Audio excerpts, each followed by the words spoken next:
Good morning, Rituraj. Good morning, everyone.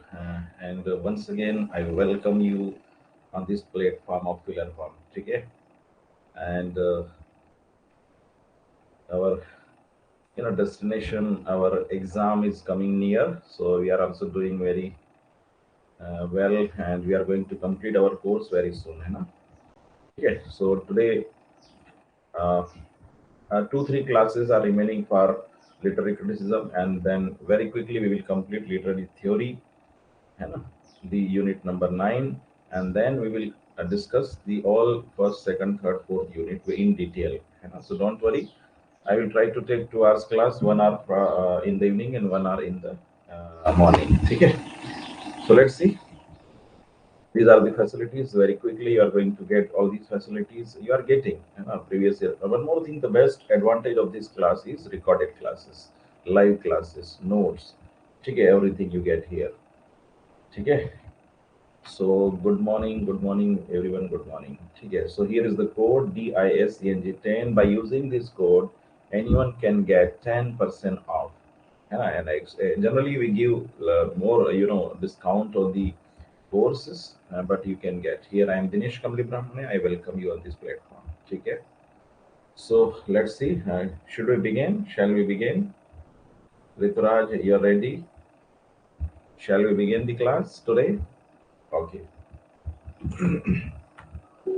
See. So without getting delay, yes, I will teach. I will teach Unit 9. Just I have told. I will teach. Yes, I will teach Unit 9 also. These are very small units. Unit 7, 8, 9. These are small units. We will quickly complete it. Don't worry. But these are interrelated. I have explained literary criticism and literary theory. They are interrelated. Criticism, which is application, which is the it is evaluation, to judge the work, judgment of the work, evaluation, interpret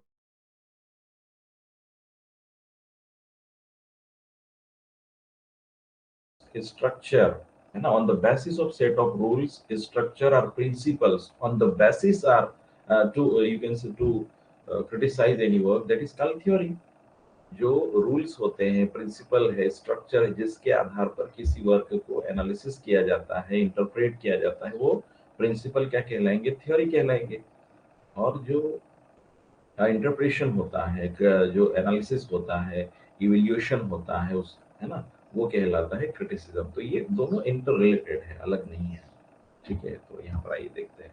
तो unit 8 literary criticism चल रहा है, और literary criticism में आज हम लोग पढ़ने वाले हैं major critics and their works. Major critics and their works. ठीक है। Right.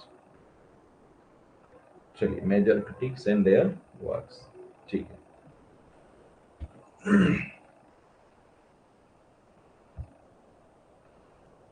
No, definitely we will complete unit 9 also, है ना. Okay, good morning Rekha. Rekha Devi, good morning. Okay, fine. So today we are going to discuss major critics. We are starting from Plato, and I hope you everyone knows Plato very well. ठीक है, तो प्लेटो से हम लोग शुरू करेंगे. Okay, see, Plato, a classical thinker who lived in 4th century BC, was a moral philosopher and a great disciple of Socrates. तो यहाँ पर आपको अरस्तु, प्लेटो, इनको जानना है आपको. तो ये जो है बीसी यानी बिफोर क्राइस्ट, आप देखिए 4th है ना, उस समय की बात है. 4th century BC, before Christ यानी ईसा पूर्व. वॉज अ मोरल फिलोसोफर, है ना, बिल्कुल याद रखना, ये मोरल फिलोसोफर है ना, यानी नैतिकता की बात बहुत करते हैं, इथिक्स की बात करते हैं, समाज में इथिक्स होना चाहिए, है ना. ग्रेट डिसिपल, डिसिपल शिष्य है किसके? सुकरात के, डिसिपल ऑफ सुकरात. ठीक है.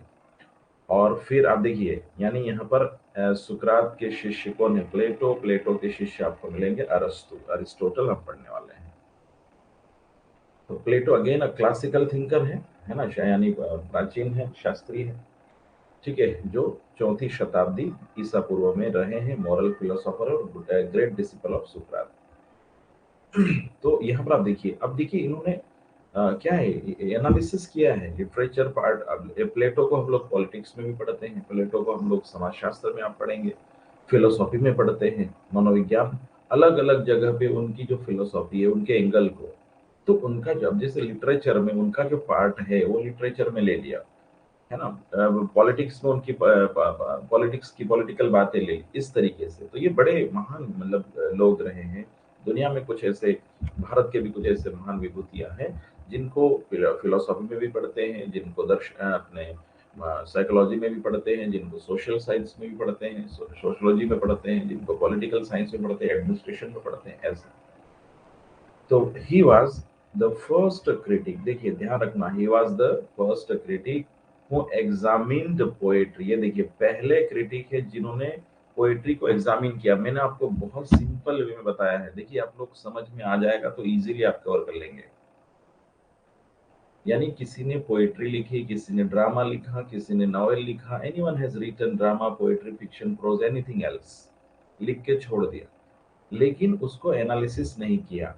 तो वो क्या है, वो लिटरेचर तो है, लेकिन एक दौर के बाद में क्या हुआ, उसका एनालिसिस भी होने लगा, उसका इवेल्यूएशन होने लगा, उसका इंटरप्रिटेशन होने लगा। कोई पोएट्री लिखी गई है तो वो पोएट्री समाज के लिए कितनी हितकारी है, किस एंगल से लिखी गई है, कौन से पैरामीटर्स है ना, क्या पोएट्री लिखी गई है तो क्या वो गुड है, बैड है, अच्छी है, नहीं है, और अच्छी है तो किस दृष्टिकोण से अच्छी है, बैड है तो किस दृष्टिकोण से बुरी है। मैंने एक फाइनल कंक्लूजन ड्रा करने के लिए जब इस तरीके का एनालिसिस किया जाता है, वो क्रिटिसिज्म कहलाता है। और ये पहला काम किया था प्लेटो ने, जिन्होंने एग्जामिन किया पोएट्री को पहली बार, और इसलिए इनको फर्स्ट क्रिटिक कहा जाता है। As a part of his moral philosophy, who examined poetry as a part of his moral philosophy.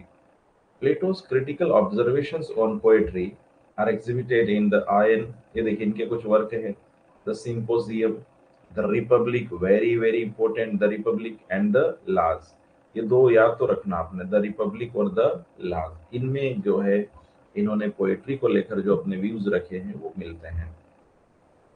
He denounced poetry on moral and philosophical ground। तो नैतिक और फिलोसॉफिकल आधार पर क्या है, उन्होंने पोएट्री की व्याख्या की है। Plato's main aim was to induce moral values in society। Sorry।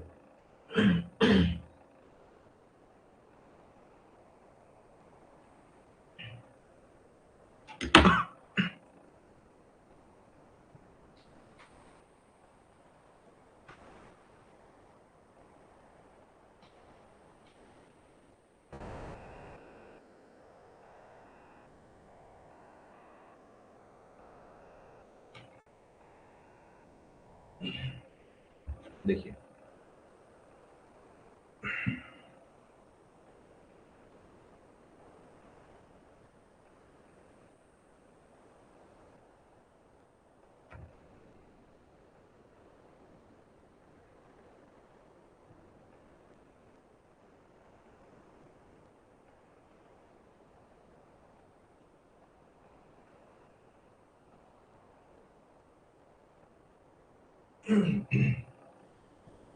Wait,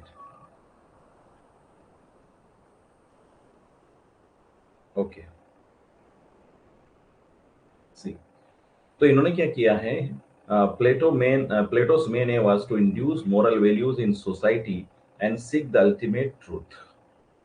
यानी इनका मानना था समाज में जो मोरल वैल्यूज है उसको स्थापित करना, और जो अल्टीमेट ट्रूथ है यानी परम सत्य है उसकी खोज करना, इनका मुख्य उद्देश्य था। ध्यान रखना प्लेटो का।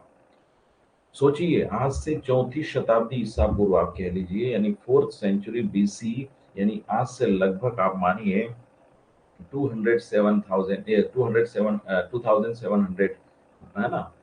आप देखिए अब ये 2000 है, तो 2027, सॉरी 2023 चल रहा है। हाँ 2400, अप्रोक्सीमेटली 2400 ईयर्स एगो। ठीक है, 2400, आप देखिए जो अभी चल रहा है 2000, और फिर 400 और जोड़िए 2400, है ना। 2400 ईयर्स एगो आप देखिए, प्लेटो ने समाज में मोरालिटी की बात कर दी, वैल्यूज की बात कर दी, इट शुड बी इंड्यूस्ड। और अल्टीमेटली इनका मुख्य जो था वो क्या है, एक परम सत्य की खोज करना, ये मुख्य उद्देश्य था।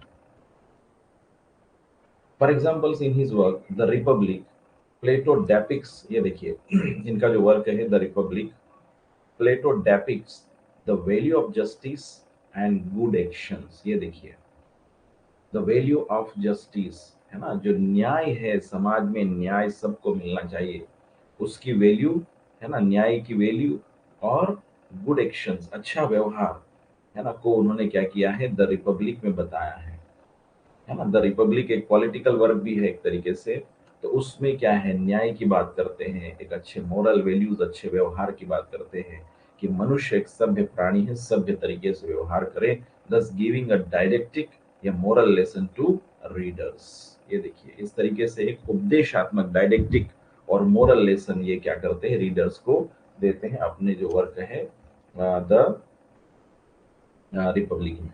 ठीक है, तो पहला तो ये भी याद रखना आपको, द रिपब्लिक किसने लिखा है, प्लेटो ने लिखा है, इनके वर्क है ना, the Symposium, the Ion, the Republic and the Laws. ये जरूर, ये लास्ट के टू तो बिल्कुल आपको याद रखना है। ठीक है, so once again confirm me my voice, audio, video, everything is fine. Okay, the basic two questions that Plato asked first about any of literature including the following, है ना, कुछ बेसिक क्वेश्चन पूछते हैं ये लिटरेचर के बारे में, है ना। क्या है वो देखते हैं। पहला क्वेश्चन है, does this work stand for ultimate truth. पहला क्वेश्चन ये है कि जो लिटरेचर, जो वर्क, लिटरेरी वर्क लिखा गया है, क्या वो वर्क अल्टीमेट ट्रूथ, है ना, को सपोर्ट करता है, के लिए स्ट्रेन करता है ना, क्या उसकी खोज करता है, does this work stand for ultimate truth. And दूसरा क्या है, does this work have a moral lesson that influences the readers. और क्या इस वर्क में मोरल लेसन है जो रीडर्स को क्या करेगा, इन्फ्लुएंस करेगा, रीडर्स को प्रभावित करेगा। Does this work have a moral lesson that influences the readers. These questions you can say raised by Plato. Plato's answers to these two questions are still disputed.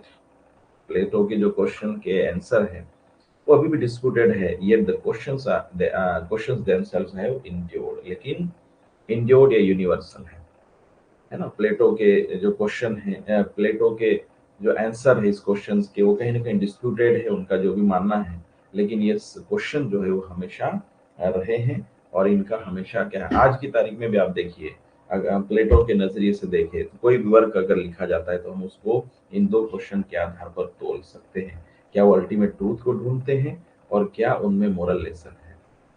For Plato, Plato कहते हैं कि art can never be released from morality. ये देखिए, and writer must serve the necessary ingredients for the education of the young. कितनी बड़ी बात कह रहे हैं, 2400 ईयर्स एगो, देखिए, यानी art can never be released from morality, यानी आर्ट को जो है, कला है, राइटिंग भी एक कला है, पेंटिंग भी एक कला है, सिंगिंग म्यूजिक भी एक कला है, तो आर्ट को क्या है, मोरालिटी से अलग नहीं कर सकते हैं आप। आर्ट क्या होना चाहिए, मोरालिटी का एक भाग होना चाहिए। अदरवाइज क्या होगा, अगर आर्ट को मोरालिटी के दृष्टिकोण से नहीं तो लेंगे तो फिर समाज में अव्यवस्था फैल जाएगी, कुछ ऐसी बातें भी निकल कर आएगी जो इमोरल, है ना, क्या बोलते हैं, मोरल नहीं है, नॉट मोरल। ठीक है, तो art can never be released from morality and writers must serve the necessary ingredients for the education of the, ये राइटर की जिम्मेदारी है कि वो क्या करें, जो नेसेसरी इंग्रेडिएंट्स हैं समाज की वैल्यू के लिए, समाज के अपग्रेडेशन के लिए, समाज में एथिक्स लाने के लिए, समाज में मोरालिटी लाने के लिए, जो महत्वपूर्ण जरूरी इंग्रेडिएंट्स हैं, उसको क्या करना चाहिए, राइटर्स को सर्व करना चाहिए, उसको आगे लाना चाहिए, और जिससे कि जो यंग है समाज के, वो क्या हो सके, एजुकेट हो सके, है ना। तो यंग के एजुकेशन के लिए क्या है, नेसेसरी इंग्रेडिएंट्स को राइटर्स को बढ़ावा देना चाहिए। नेसेसरी इंग्रेडिएंट्स क्या हो सकती है, कौन से ऐसे पैरामीटर्स हो सकते हैं, डिसिप्लिन हो सकता है, ऑनेस्टी हो सकता है, पोलाइटनेस हो सकता है, काइंडनेस हो सकता है, करेज हो सकता है, डिटर्मिनेशन हो सकता है, ट्रूथ हो सकता है, इमोशंस हो सकते हैं, सिंपैथीज इम्पैथीज हो सकता है। ये सारे क्या, ये नेसेसरी इंग्रेडिएंट्स हैं जिसको राइटर क्या करता है, अपने कैरेक्टर के माध्यम से, अपने वर्क के माध्यम से सामने लाता है, और जो यंग होते हैं वो क्या है, एजुकेट हो सके। आई होप यू अंडरस्टैंड इट। ठीक है, समझ में आ रहा है? चलिए। Plato believes that only an ideal work that offers a didactic end or a moral lesson should be circulated among the readers. Plato believes that only an ideal work, Plato believes that only an ideal work that offers a didactic and or a moral lesson should be circulated among the readers. बहुत बड़ी बात कह रहे हैं प्लेटो।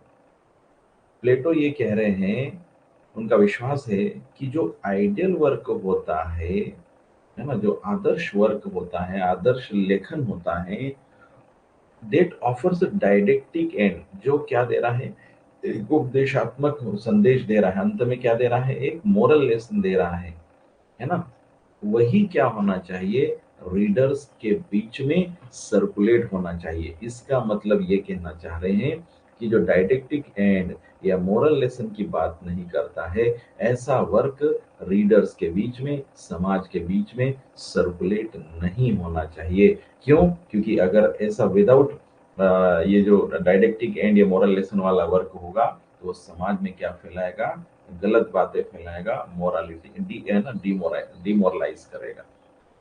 आई hope you understand. ठीक है। इन the Laws, ये देखिए इनका जो वर्क है उसमें क्या कह रहे हैं, in the Laws which is less rigid than the Republic, है ना, रिपब्लिक में बहुत कठोरता की बात की गई है उन्होंने, ये रिजिड कम है। He instruct that a trustworthy committee must be set to control या restrain all types of evil literature। ये देखिए कितनी बड़ी बात कह रहे हैं, है ना। ये जो वर्क है द लॉज, इस लॉज में प्लेटो ये मेंशन करते हैं कि एक ऐसी ट्रस्टवर्दी कमेटी, यानी एक विश्वसनीय समिति का गठन किया जाना चाहिए जो क्या करें, to control all types of evil literature, यानी जो जितना भी बुरा लिटरेचर है, इविल लिटरेचर है, उसको क्या कर सके, वो ट्रस्टवर्दी कमेटी कंट्रोल कर सके, उसको कंट्रोल कर सके। ठीक है। तो एक कमिटी की स्थापना की बात करते हैं वो, है ना, जिससे कि क्या है, कोई भी कुछ भी लिख रहा है तो कुछ भी रीडर्स के साथ में नहीं जाना चाहिए, सिलेक्टेड चीजें, बहुत अच्छी चीजें ही रीडर्स के पास जाना चाहिए। These main thus become literary critic, and this is the kind of literary criticism Plato occasionally practiced in his dialogues। ठीक है ना, ये देखिए, तो इस तरीके से क्या है, these men thus become literary critics। और इस तरीके से जब ये जो ट्रस्टवर्दी कमेटी होगी, है ना, ये ट्रस्टवर्दी कमेटी क्या हो जाएगी, इस तरीके से जब वो एनालिसिस करेगी कौन सा लिटरेचर इविल है, कौन सा गुड है, तो वो क्या क्या हो जा बन जाएंगे, वो लिटरेरी क्रिटिक्स कहलाएंगे। और this is the kind of literary criticism Plato occasionally practised in his dialogues. ठीक है, चलिए की पॉइंट्स देखिए, प्लेटो को लेकर के हम बात करें तो एनी डाउट यहाँ तक, प्लेटो को लेकर के एनी डाउट बताइए। क्या कहना चाह रहे हैं, बहुत सिंपल भाषा में सब लिखा हुआ है।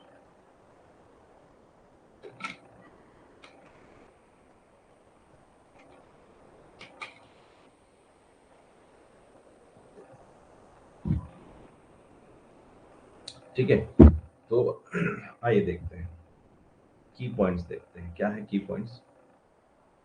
सुकरात was Plato's teacher and appears as a protagonist in Plato's early dialogues and his most prominent work, The Republic। पहला फैक्ट आपको ध्यान रखना है, ये कुछ फैक्ट आपको ध्यान रखना है, क्या है, सुकरात जो है वो प्लेटो के गुरु हैं, और उनका जो वर्क है क्या, द रिपब्लिक, इस रिपब्लिक में क्या है वो एक कैरेक्टर के रूप में, प्रोटागोनिस्ट के रूप में, है ना, मतलब प्रस्तुत किए गए हैं, एक प्रोटागोनिस्ट के रूप में उनको लाया गया है, यानी कैरेक्टर है एक तरीके, शुरू में early dialogues, and he is moral most prominent the Republic. समझ में आ रहा, यानी सुकरात प्लेटो के गुरु हैं, और प्लेटो ने जो द रिपब्लिक लिखा है उसमें जो शुरुआत के डायलॉग है उसमें सुकरात यानी उनके गुरु क्या है, एक तरीके से प्रोटागोनिस्ट के रूप में ठीक है वर्णित किए गए हैं। प्लेटोस डायलॉग पोर्ट्रेज सुकरात है ना protecting himself against the accusation of the state. ये देखिए प्लेटो के डायलॉग में हमें ये पता चलता है कि सुकरात क्या कर रहे हैं, प्रोटेक्टिंग हिमसेल्फ, अपने आप को वो क्या कर रहे हैं, बचा रहे हैं against the accusation of the state. यानी जो स्टेट के द्वारा जो एक्यूजेशन हो रहा है उसको जो पनिश किया जा रहा है उसके उसका वो क्या है, सुकरात जो है अपने आप को बचाने के लिए, प्रोटेक्ट करने के लिए आर्ग्यू कर रहे हैं, जैसा भी उसका इस तरीके से पोर्ट्रेयल है। तो आपको ये भी बता दें कि जो शुरुआत में ये जो हमारे प्लेटो है, सुकरात है, अरस्तू है, जब ये है ना फिर आपके बहुत सारे जो और भी विद्वान हैं उन्होंने नई नई थ्योरी दी, तो उसमें क्या हुआ है कि उसमें इनको शुरुआत में बहुत समस्याओं का सामना करना पड़ा। किसी साइंटिस्ट ने कहा कि जो पृथ्वी है वो सूर्य का चक्कर लगाती है, तो उनको जो है फांसी के फंदे पे चढ़ा दिया गया है ना। पहले क्योंकि धारणा थी कि सूर्य पृथ्वी के चक्कर लगाता है, लेकिन बाद में रिसर्च हुई तब पता चला कि पृथ्वी सूर्य के चक्कर लगाती है। लेकिन शुरू में जो कहने वाले लोग थे ऐसा है ना, चर्च के सामने ऐसा उनके, तो एक तरीके से जब उन्होंने नई सिद्धांत बताए तो उनका मानना था कि आपकी हिम्मत कैसे हुई, है ना। तो चर्च के जो स्टेब्लिश्ड रूल्स थे, स्ट्रक्चर थे, प्रिंसिपल थे, उसके अगेंस्ट में नहीं जाता थे, और जो कोई जाता था फांसी के फंदे पर चढ़ा दिया जाता था। तो इस तरीके से यहाँ पर क्या सुकरात भी क्या कर रहे हैं, अपने आप को प्रोटेक्ट करने के लिए against the accusation of the state, है ना, ये चित्रित किया गया है। Plateaus the Republic is based on ethics. ये देखिए बिल्कुल आपको ध्यान रखना है, इसमें मुख्य जो वर्णन है वो एथिक्स है, and touches upon the metaphysics, aesthetics and epistemology. ठीक है, तो मेटाफिजिक्स, एस्थेटिक्स एंड एपिस्टेमोलॉजी आपको मालूम होना चाहिए। मेटाफिजिक्स की हम बात करें तो जो बियॉन्ड फिजिक्स होता है, यानी जो फिजिकल हमें दिखाई नहीं देता है, थोड़ा सा अलग हटके होता है। आपने गॉड की बात करी, सुप्रीम पावर की बात करी, हमें लगता है कि कोई तो है जो चला रहा है, तो ये सब क्या मेटाफिजिकल एस्थेटिक बातें हो जाएगी। ठीक है, तो ये हमारे प्लेटो के बारे में सारी बातें हुई। द रिपब्लिक आपको याद रखना है, द सिंपोजियम याद रखना है, और द लाज आपको याद रखना है, रिटन बाय प्लेटो। और प्लेटो का एक और बात बता दूं, वो पोएट्री को पूरी तरह से समाज में क्या मतलब बैन कर देना चाहिए ऐसा कहते थे। तो यहाँ पर क्या है, पोएट्री के बारे में उन्होंने जो लिखा है कि या लिटरेचर के बारे में लिखा है कि एक कमिटी होना चाहिए, और वो कमिटी क्या करे, लिटरेचर को ऑब्जर्व करे और उसके बाद ही जो है उसको समाज में लाना चाहिए। चलिए अगले जो राइटर है अरिस्टोटल, अगले जो राइटर है वो है अरिस्टोटल। अरिस्टोटल क्या कह रहे हैं देखिए, In the classical age of literary criticism, Aristotle is the second most important figure. ये भी classically है ना, और disciple of Plato, है ना।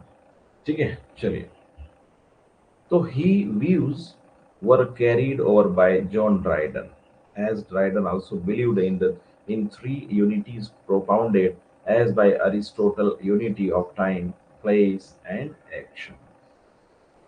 तो यहाँ पर जो है जॉन डन के रूप में जो है ना, carried over by John Donne as Dryden was also. तो एक तरीके से ड्राइडन भी ये बिलीव करते हैं in three unities propounded. Three unities में कौन कौन सी यूनिटीज की बात हो रही है, टाइम, प्लेस एंड एक्शन। ये देखिए थ्री, इसी तरीके से ड्राइडन भी कहते हैं। तो अरिस्टोटल और उनकी दोनों का मिलता जुलता है कि यूनिटीज की बात करते हैं। तीन चीजें बिल्कुल सही समय पर होना चाहिए, सही जगह पर होना चाहिए, और सही एक्शन के साथ होना चाहिए। तीन चीजें कौन कौन सी है, यूनिटी ऑफ, बिल्कुल आपको यहाँ चौथा कुछ और पार्ट दे सकता है, तो time, place and action.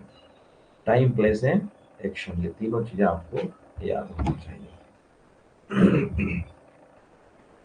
Aristotle student of Plato. ये देखिए बिल्कुल आपको ये फैक्ट याद रखना, प्लेटो किन के स्टूडेंट हैं, सुकरात के, है ना। सुकरात, प्लेटो, अरस्तु। सुकरात,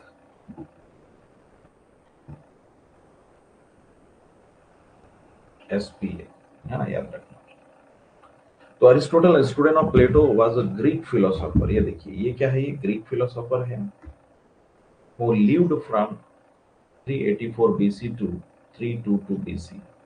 Plato certainly could not get over his intellectual revolution for the world of appearances, which is apparently the real world. ठीक है. In contrast, Aristotle also investigated areas of philosophy.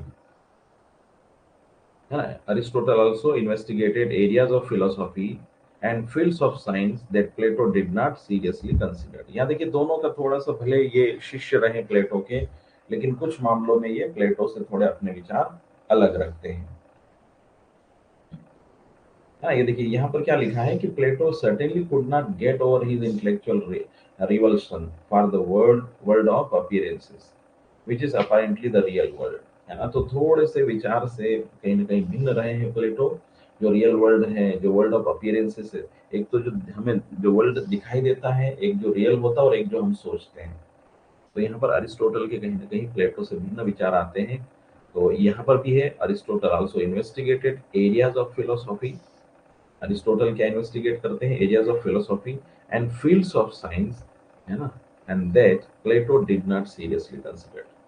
तो ये areas of philosophy, fields of science, जिसको Aristotle या अरस्तु बहुत महत्व देते हैं, लेकिन प्लेटो उसको इतना सीरियसली नहीं लेते हैं. ठीक है. Among his critical treatises, only two are extensive. है ना, क्रिटिकल ट्रीटाइज में कौन कौन से टू आर एक्सटेंसिव? एक तो पोएटिक्स है उनके, और रेटरिक है. The former deals with the art of poetry and the latter deals with the art of speaking. तो यहाँ पर पोएटिक्स क्या है? आर्ट ऑफ पोएट्री की बात करते हैं, और रेटरिक क्या है? Deals with the art of speaking. ठीक है, तो ये आपको ध्यान रखना है. पोएटिक्स बहुत महत्वपूर्ण है अरिस्टोटल का, ये ध्यान रखना है. हिज फेमस वर्क पोएटिक्स, देखिए द रिपब्लिक प्लेटो का है, अरिस्तु का क्या है? पोएटिक्स है. His famous work Poetics is a short book of 50 pages containing 26 lay chapters. है ना, तो इस बुक में क्या है? His famous work Poetics is a short book of 50 pages containing 26 small chapters. तो 50 पेज की एक छोटी सी किताब है, 26 स्मॉल चैप्टर्स. ये भी ध्यान रखना है. द इनिशियल 4 चैप्टर्स, है ना, टोटल है ना, शुरू के जो 4 चैप्टर है क्या है? 20 and the 25th chapter address poetry. शुरू के 4 चैप्टर और the 25th chapter address poetry है, पोएट्री को एड्रेस करते हैं. The 5th chapter deals with comedy. चौथी जो 5वां जो चैप्टर है वो कॉमेडी को बताता है. Epic and tragedy. And the following 14 chapters and following 14 chapters are dedicated to tragedy and take next 3 to diction and the next 2 are epic and the last one chapter. ये देखिए सारा कौन कौन से चैप्टर क्या है, 1 2 3 पूरा है ना सारे. हालांकि ये कहीं इतना आता नहीं है, लेकिन हमें पता होना चाहिए, है ना, हमें पता होना चाहिए. 5th चैप्टर में क्या है? डील है, कॉमेडी है, epic है, ट्रेजेडी है. The following 14 chapters are dedicated to tragedy and next 3 to diction and the next 2 to epic and the last one chapter makes a distinction between epic and tragedy. तो शुरू के 2 और last की जो क्या है, लास्ट क्या कह रहा है? Distinction between epic and tragedy. epic और tragedy में क्या अंतर है वो बताता है. In poetics, Aristotle outlines the meaning of tragedy, catharsis, the tragic hero and 3 unities: time, place and action. तो आप यहाँ पर देखिए जो हमारी पोएटिक्स है, अरिस्टोटल ने जो लिखा है उसमें क्या है? वो मीनिंग ऑफ ट्रेजेडी, ट्रेजेडी का मतलब क्या है? Catharsis, the tragic hero, 3 unities कौन कौन सी? Time, place and action. इनके बारे में वो वर्णन करते हैं. कौन? Aristotle.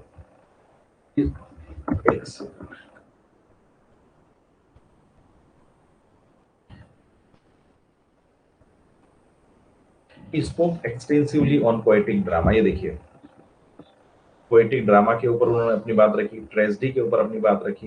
Critically analyses Oedipus the King by Sophocles, है ना, एक जो वर्क है Oedipus the King by Sophocles, तो इसके ऊपर भी उन्होंने क्या किया है, क्रिटिकली एनालाइज किया है। ठीक है, तो याद रखना है, पोएटिक ड्रामा ट्रेजेडी, है ना, उसके ऊपर उन्होंने बहुत कुछ लिखा है।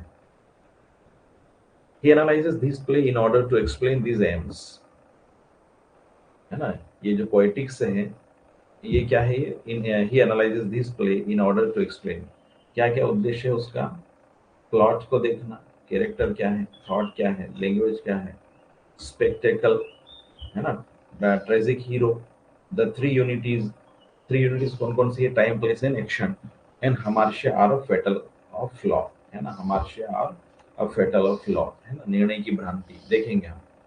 तो ये सारी बातें जो है आपको पोएटिक्स में मिलती है अरस्तु की। ठीक है, चलिए। According to Plato and Aristotle, the hero has to be noble and should be glorified like Oedipus. Student बहुत महत्वपूर्ण बात कह रहे हैं, आपको मैं बहुत बड़ी बात बता रहा हूँ। प्लेटो और अरिस्टोटल का मानना है जो हीरो है वो कैसा होना चाहिए, नोबल होना चाहिए और ग्लोरिफाइड लाइक ऑडिपस, और ऑडिपस की तरह या इडिपस, जो भी आप उसको प्रोनाउंस करो, इडिपस या ऑडिपस की तरह क्या होना चाहिए, वो ग्लोरिफाइड होना चाहिए, है ना। इडिपस जो है गलती से आपने देखा, इडिपस है ना द किंग, जो आपने इसकी कहानी सोफोक्लिस के द्वारा लिखा गया है, किस तरीके से वो अपनी प्रजा के लिए, अपनी जनता के लिए, है ना, अपने आप को कुर्बान कर देते हैं। ठीक है, हेडिपस, तो वैसे ही क्या है कि हीरो को कैसा होना चाहिए, नोबल होना चाहिए।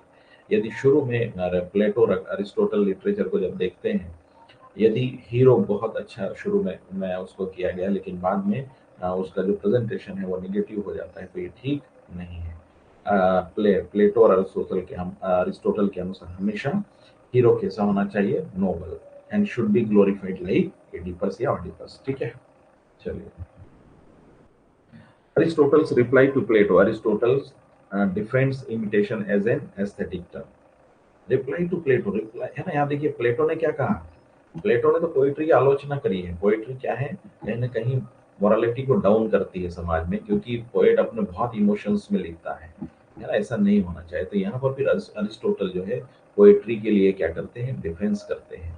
Aristotle's poetry to Aristotle's reply to Plato. ठीक है, क्या क्या है, Aristotle's defence imitation as an aesthetic term. तो क्या रिप्लाई कर रहे हैं अरिस्टोटल प्लेटो को, देखिए अपने गुरु को ही वो रिप्लाई कर रहे हैं। Aristotle retaliated to the charges made by Plato against poetry in the art। ये देखिए, made by Plato against poetry in the art. Aristotle ने क्या किया है, retaliated to the charges made by Plato, यानी प्लेटो के द्वारा पोएट्री के ऊपर जो जो आरोप लगाए गए हैं उसको क्या करते हैं, वो रिटेलिएटेड करते हैं, उसको जो है अपने तरीके से समझाने का प्रयास करते हैं। उनको नहीं लगता कि पोएट्री क्या है ना, पोएट्री कोई मतलब समाज को मोरालिटी, समाज की मोरालिटी को डाउन करती है, ऐसा नहीं मानते हैं। कौन, अरिस्टो। क्या कहते हैं पोएट्री के पक्ष में, देखते हैं। Plato remarks that art being an imitation of the actual, है ना, प्लेटो ये मानते हैं कि जो आर्ट है वो क्या है, being an imitation of the actual, being an imitation, अनुकरण करना, of the actual, is removed from the truth, as it only gives fondness of a thing in concrete, and this fondness or liking is always less than real. But Plato fails to comprehend that art also gives something more which is absent in reality। ये देखिए, तो यहाँ पर हम देखते हैं कि प्लेटो art को लेकर के बीइंग एन इमिटेशन, आर्ट क्या है, केवल इमिटेशन है ऐसा मानते हैं वो, है ना, and is removed from the truth, और इससे सच्चाई नहीं मिलती है, as it only gives fondness of thing, यानी एक तरीके से किसी चीज में केवल फॉन्डनेस लाती है, रुचि लाती है, इसके अलावा कुछ नहीं होता है। Of a thing in concrete and this fondness or liking is always less than real. तो वो कहना चाहता है कि जो रियलिटी होती है उस रियलिटी को कहीं ना कहीं ये आर्ट छुपा देता है। पोएट्री कोई पोएट्स लिख रहा है तो वो बढ़ा चढ़ा के लिखता है, रियलिटी को नहीं लिखता है, इसलिए कैसा है ये सच्चाई से दूर हो जाती है पोएट्री, या और भी जो लिटरेरी वर्क होता है वो सच्चाई से दूर हो जाती है। लेकिन यहाँ पर जो है अरिस्टोटल पोएट्री का बचाव करते हैं, to fails to comprehend that art also gives something more which is absent in reality.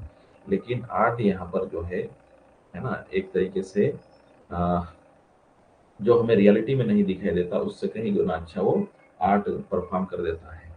ठीक है, तो Plato fails to comprehend that art also gives something more which is absent in reality.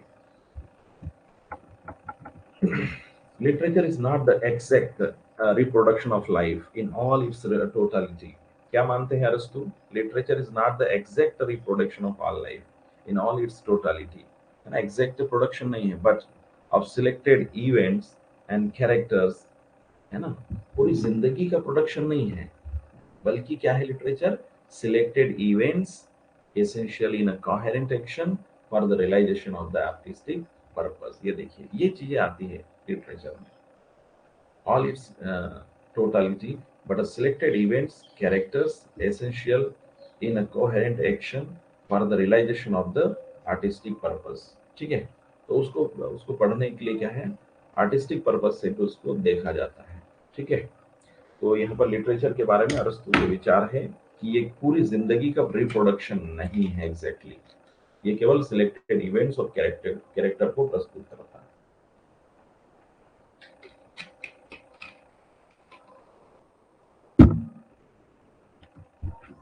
An artist elevates, idealizes and creates an imaginative space। ये देखिए, artistic क्या करता है भाई?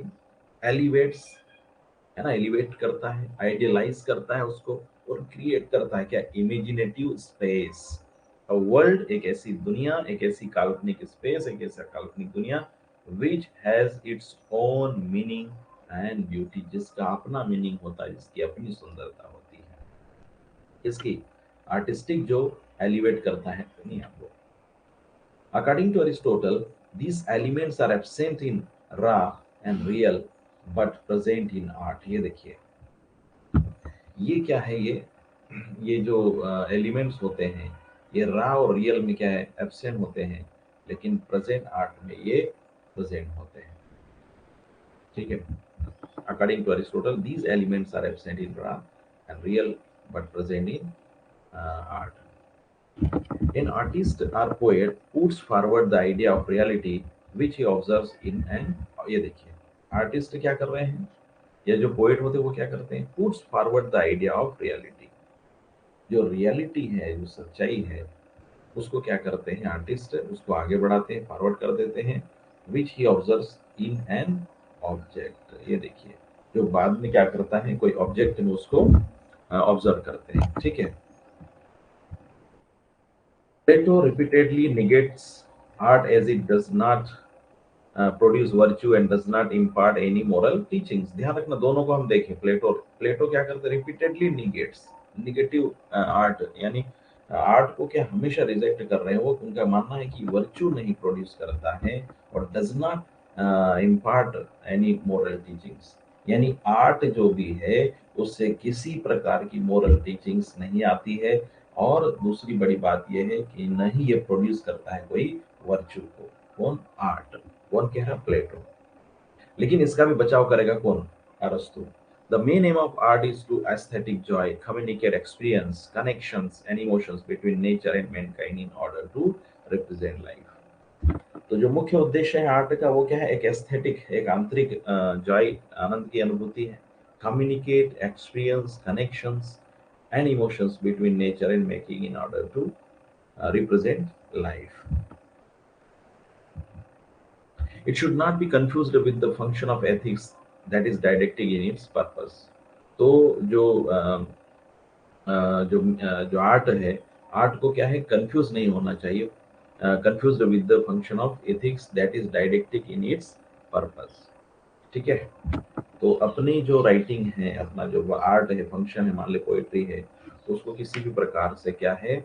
Ethics से दूर नहीं होना चाहिए और डायडेक्टिक जो पर्पस होता है उससे दूर नहीं होना चाहिए।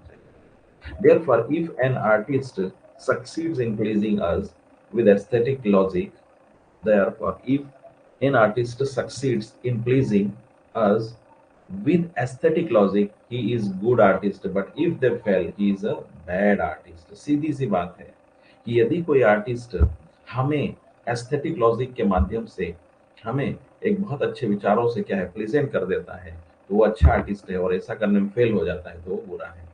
These shows play to apparently protagonized the artist. ठीक है, ये ध्यान रखना है। In this defense R.A. Scott है ना, इनका पूरा नाम देखना, observes the observes and gives his inference on this condensation that morality teachers but art or artistic work does not attempt to teach but merely perceive life as it is।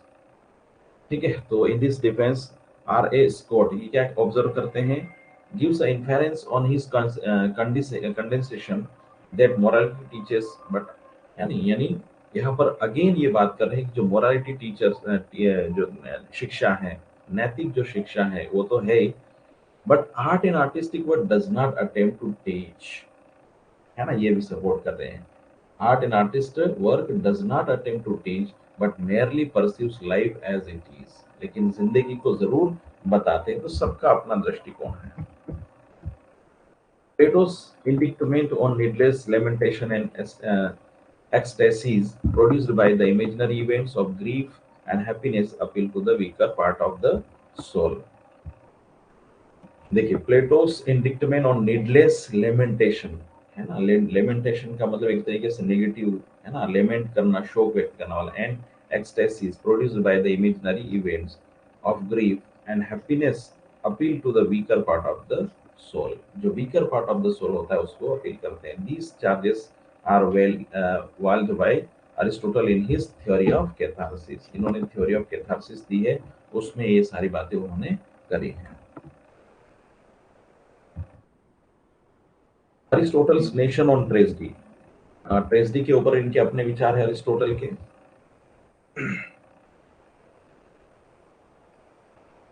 क्या है, according to Aristotle a verse can not be considered poetry as it is not imaginative और literary in general. ये देखिए, Aristotle clearly कहते हैं एक verse है उसको हम can not be considered poetry, poetry के रूप में कंसिडर नहीं कर सकते हैं, as it is not imaginative और literary in general.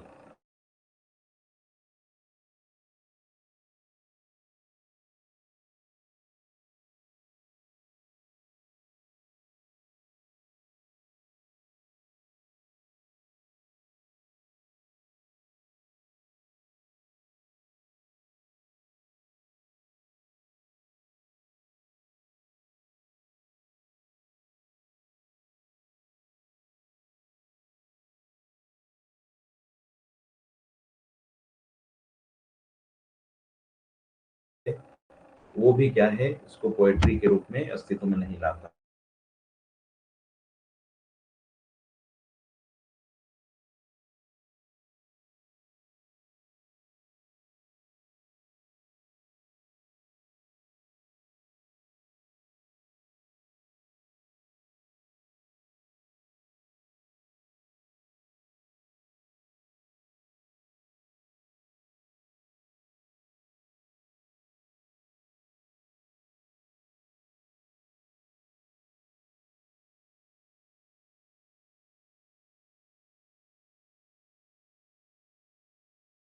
Their imitation of life, manner of their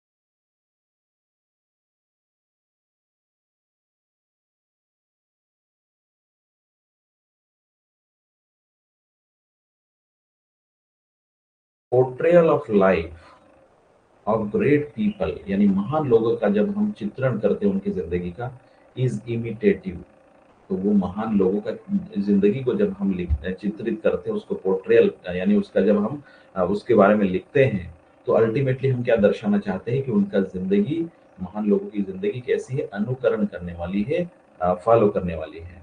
the portrayal of the life of great people is imitative और prodigal in nature and it makes the work a tragedy. ठीक है।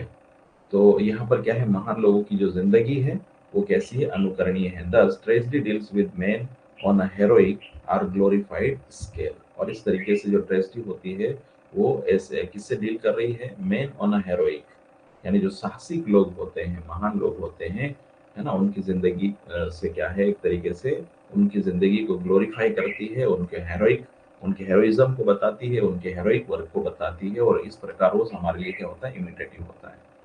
Medium क्या है, like musicians use sound to convey a lyrical song. ये देखिए, कोई ना कोई तो म्यूजिक मीडियम होना चाहिए भाई। जैसे जो म्यूजिशियन होता है, यूज साउंड, है ना, साउंड का यूज करते हैं, convey a lyrical song. Sound जैसे मैं बोल रहा हूँ, है ना, मैं साउंड निकाल रहा हूँ, लेकिन इसमें कोई ना कोई भाषा जो है ऊपर चढ़ा है ना, नीचे हो रही, मीडियम तो हो रहा ना। मैं आपके आपसे कम्युनिकेशन कर रहा हूँ तो लैंग्वेज यूज कर रहा हूँ, लैंग्वेज को कैसे यूज कर रहा हूँ ये मेरे ऊपर है।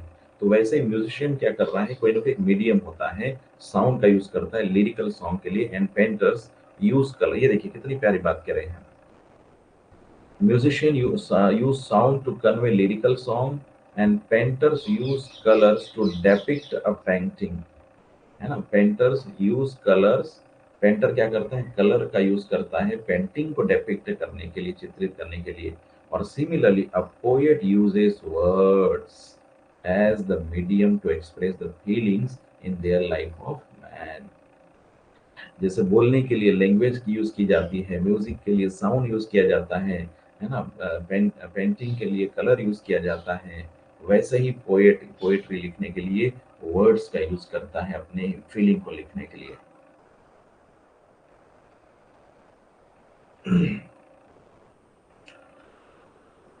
Okay, you can go through the, थोड़ा सा देख लेना इसको, है ना, बिल्कुल। चलिए, ठीक है। चलिए, इसमें यही बताया गया है, अरिस्टोटल ने जो है वेरियस फॉर्म्स ऑफ आर्ट, यानी आर्ट के फॉर्म बताए हैं। इसमें ऑब्जेक्ट, मीडियम और मैनर की बात करी है उन्होंने। तो ऑब्जेक्ट में यही कहते हैं कि कोई ना कोई एक ऑब्जेक्ट लेकर हम लिखते हैं। जैसे उनका कहना है कि कोई महान लोग है, उनकी जिंदगी के बारे में लिखते हैं, तो एक तरीके से उनकी जिंदगी इमिटेटिव होती है, ये ऑब्जेक्ट होता है। और इनके उनके जो हेरोइक वर्क होते हैं, उन्होंने जो किया है, वो कहीं ना कहीं ट्रेजेडी को भी डिनोट करते हैं, क्योंकि उसमें ट्रेजेडी भी होती है। मीडियम में ये कहा है कि हमें अपने भावनाओं को व्यक्त करने के लिए अरिस्टोटल कहते हैं, एग्जाम्पल देते हैं कि भाई जैसे एक म्यूजिशियन होता है, वो साउंड क्या कह सकते हैं, साउंड का यूज करता है, एक पेंटर कलर का यूज करता है ना, और पोएट वर्ड्स का यूज करता है। तो इस तरीके से क्या है, जो राइटर होता है, poet uses words as the medium to express the feelings in the life of man. तो वर्ड्स पे ध्यान दें। मैनर, मैनर क्या कह रहे हैं, the imitation of life depends on the manner of presentation that distinguishes literature from one another. Drama is always presented in action, while it is always presented in narration. ये देखिए, ये देखिए, the imitation of life depends on the manner of presentation. कैसा हम present कर रहे हैं, यानी इमिटेशन ऑफ लाइफ, है ना, जिंदगी का जो अनुकरण है वो कैसे, किस पर डिपेंड करता है, द मैनर ऑफ प्रेजेंटेशन, उसको प्रस्तुत कैसे किया जा रहा है। और यही इसी से क्या है, लिटरेचर भी एक से दूसरा लिटरेचर अलग हो जाता है। ड्रामा अलग होता है, फिक्शन अलग होता है, पोएट्री अलग होता है। ड्रामा हमेशा क्या कहते हैं, always presented in action. Drama में क्या होता है, एक्शन होता है, while it is always presented in narration। तो यहाँ पर क्या है, हम भाई ड्रामा तो एक्चुअल में परफॉर्म होता है स्टेज पे एक्शन में, लेकिन उसको जब हम लिटरेचर में लिखते हैं तो क्या होता है, वो नरेशन में होता है। समझ रहे, मतलब ये मेनर है। तो ये सारी बातें क्या है, ये लिटरेचर की होती है। भाई ड्रामा जो है स्टेज पे परफॉर्म किया जाता है, एक्शन होती है, लेकिन जब हम लिटरेचर की बात करते हैं, जब हम कलम से बात करें, तो कलम से उसको क्या करा जाए, नरेशन होता है, उसका नरेट करते उसको लिखते हैं, है ना। तो ये सारी चीजें, तो इमिटेशन ऑफ लाइफ डिपेंड करती है मैनर ऑफ प्रेजेंटेशन पर, क्या प्रेजेंट करते हैं। Thus, literature is determined on the basis of the technique and employed। ठीक है, तो ये आपको ध्यान रखना है। Aristotle's definition of tragedy, tragedy के बारे में डेफिनेशन क्या दे रहे हैं कि tragedy then is an imitation of action. Tragedy क्या है, इमिटेशन ऑफ एक्शन है। इमिटेशन का मतलब फॉलो करना, अनुकरण करना। दैट इज सीरियस, जो बहुत सीरियस है, and complete end of a certain magnitude in the language embellished with each kind of artistic ornament, the several kinds being found in several parts of the play in the form of action, not of narrative, pity, and fear, affecting the proper purgation and catharsis of these and similar emotions. बहुत कठिन है, सरल भाषा में हम इसको ये कहें तो जो अकॉर्डिंग टू अरिस्टोटल ट्रेजेडी क्या है, इमिटेशन ऑफ लाइफ है, जो अपने आप में बहुत गंभीर भी होती है, सीरियस भी होती है, जिसमें एक तरीके से आर्टिस्टिक ऑर्नामेंट भी होते हैं।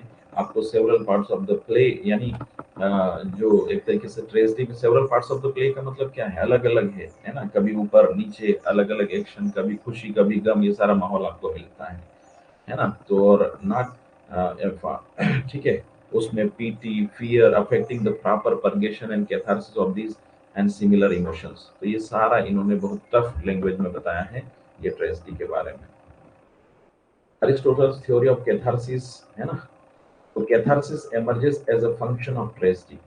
कैथारसिस क्या है, ये एक फंक्शन ऑफ ट्रेजेडी, यानी ट्रेजेडी का एक फंक्शन के रूप में इसका इमर्जन मतलब एक तरीके से उत्पत्ति हुई है। It is the filtration and purgation of emotions, तो है ना।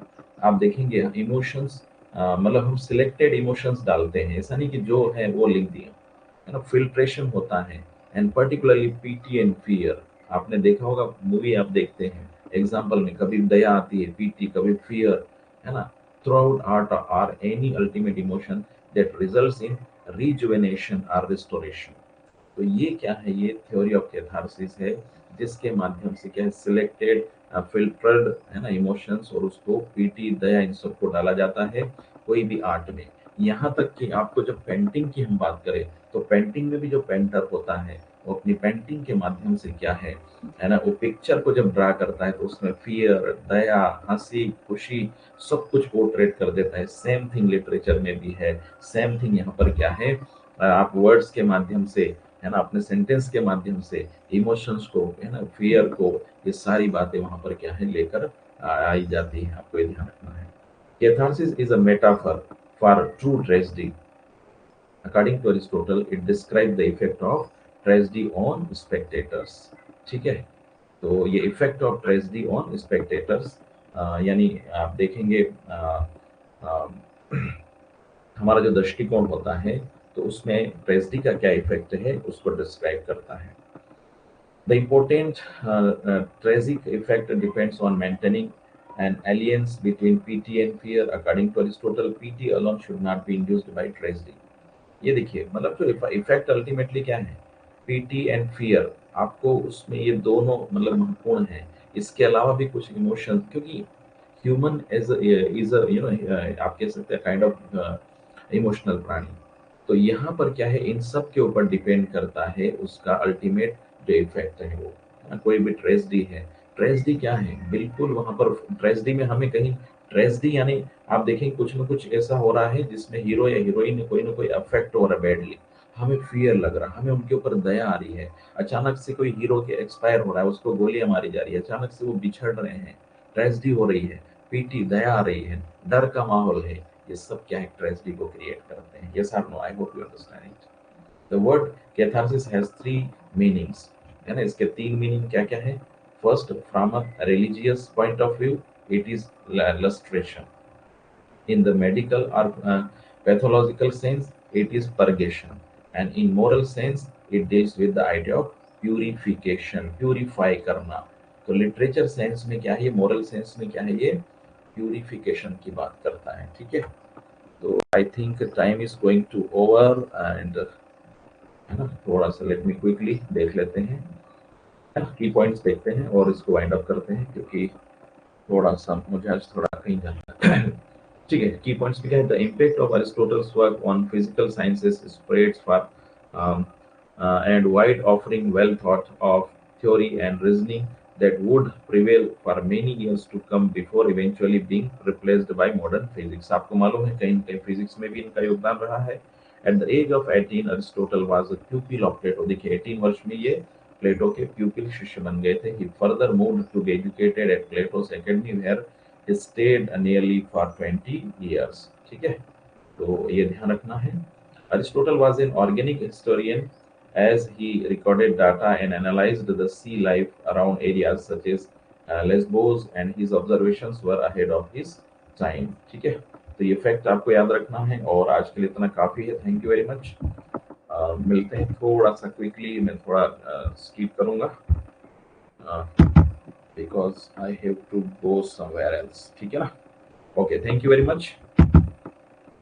ठीक है, कल और जो हमारे रिमेनिंग जो क्रिटिकल क्रिटिक्स है उनको देखेंगे। ठीक है, चलिए।